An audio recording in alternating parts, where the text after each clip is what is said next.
What's up, everybody? Drew here from Redbeard's Workshop. I know it's been a while since I put out a video. It's a little tougher these days. I am running games professionally on startplayinggames.com right now for Dungeons & Dragons, which has been awesome. It's a lot of fun, and I'm really loving it. But I do want to also stay committed to doing artwork and making videos for you guys, and making videos discussing D&D. So yeah, I'm really happy to get another one released here, especially in time for the holidays, as the beginning of me working on this terrain. It's about early December right now. So I'm building terrain for a one-shot. I'm running for two of my players from my original Seafaring campaign. One of the characters, his father was a demon, and his mother was a celestial elf. So to get deeper into the backstory, the celestial elves found out, killed the father, and like 10 years later found the mother and took her away. So he's been kind of searching for the last couple of years for signs of where these celestial elves are. And the one shot's about them locating, finding them, and then his uncle, Demon Lord of Hell, is going to use a force to attack them to try to wipe them out in revenge for what they did to his brother.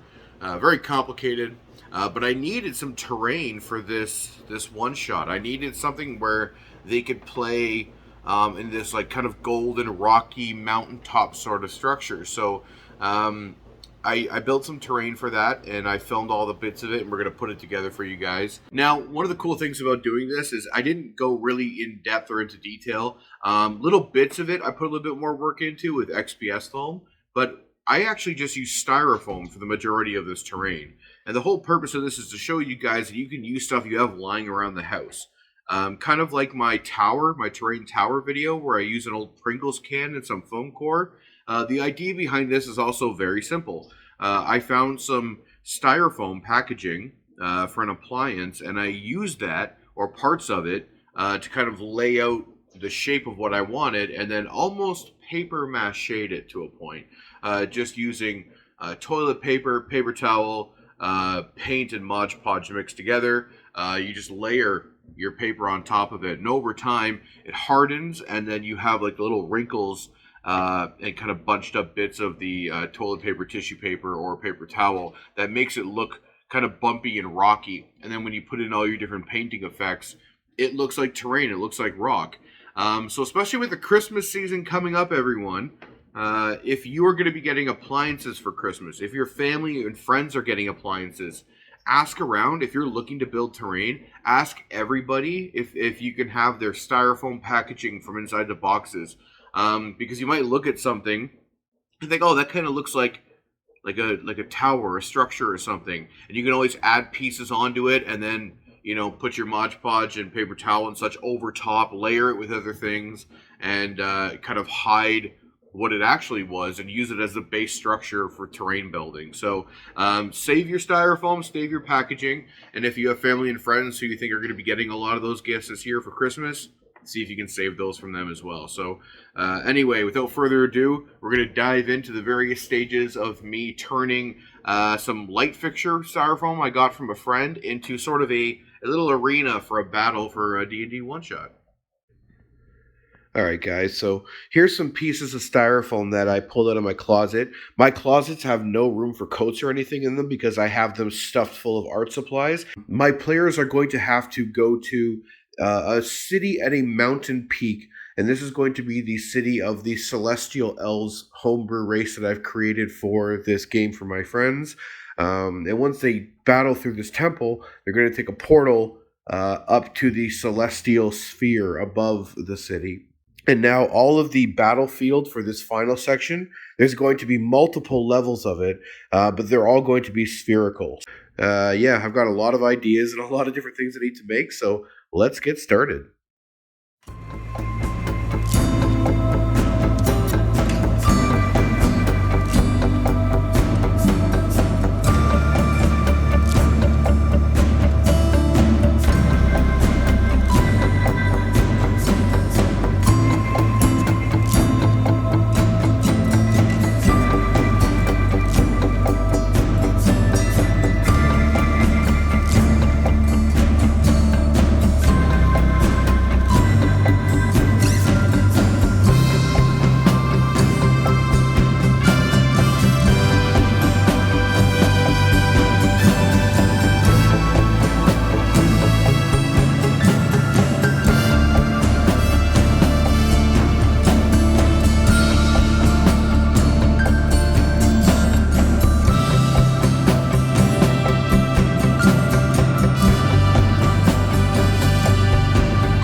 once they get up here, they'll see their main enemy is going to be here. However, when they go to attack the enemy, this is going to levitate upward and be a higher level, as well as those two pieces here. And they're going to be levitating because these units here are going to be activated as some type of magical ability that causes these platforms to rise up, and there's going to be a protective shield encasing that individual so that they can't be affected. These mechanisms are destroyed, they will literally fall out, which is why they're removable. It'll fall out, and this will then fall away. If they're moved, they've damaged this one enough or dispel it, this platform will fall away. If they manage to deactivate those two, then the shield will dissipate, but I'll still have it levitating, and they'll be able to attack the final enemy that they're going to attack. So I'm gonna, next stage, I'm gonna take these out and I'm gonna lightly sand down the edges to make this more smooth. I'm going to determine exactly what kind of devices I'm going to put on here, what I'm going to craft to make it look a little bit nicer, a little bit more angelic kind of looking. So we'll take the XPS foam pieces out, and then what I'm going to do is I'm going to do my Mod Podge and water trick with some either some toilet paper or some tissue paper, and cover up all of the styrofoam, the white styrofoam here, to make it a little more tougher, a little more durable, to look more like realistic stone or rock, and then it'll be easier to apply paint as well.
Alright, so if you look here, this is going to dry and look like kind of broken up stone or rock here, and then we can put we can lighten up the color, change the color to whatever we want.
All right, so as you can see, wasn't the most detailed, wasn't the most complicated.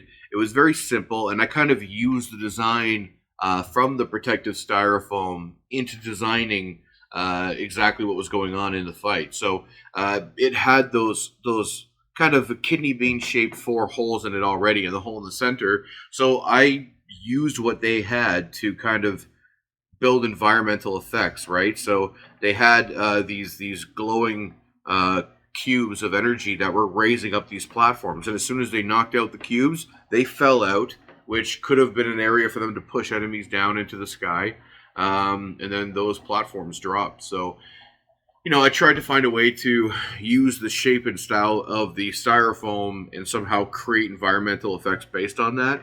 You definitely don't have to do that, but I mean, it's kind of fun to just use what's already there. I have a ton of other styrofoam that I've gotten from all kinds of friends and family that are all piled up in my laundry room. So at some point, I'm going to be using most of them to make future terrain. The next big one that I'm excited about is a gladiator arena. I have a very large, kind of oval, almost pool shaped styrofoam piece that I'm really excited about. I already have everything mapped out, and the design is loosely based off of a D&D map maker online who created this really cool arena with like bits of water in it and like a little bridge and structure over the middle. So I'm basically going to turn his drawing of his map into a physical D&D terrain set, which is going to be a lot of fun. So look forward to that in the future. I hope this was even though it wasn't the coolest looking terrain, at least it just shows you the basics of how easy it can be to take a styrofoam structure and turn it into playable game pieces for you guys. So you don't have to go spend thousands and hundreds on Dwarven Forge or any of the really expensive stuff. You can just make really simple, workable pieces out of stuff you got lying around your own house. All right, thank you very much for watching, guys. I hope you all have a fantastic holiday, fantastic Christmas, fantastic New Year. Whatever you're celebrating, celebrate safe with family and friends. And if you're celebrating by yourself, there's nothing wrong with that as well. Have a great time. Fill your life with whatever brings you joy and entertainment during that time. And we will see you guys in the new year. All right, happy holidays. Bye-bye.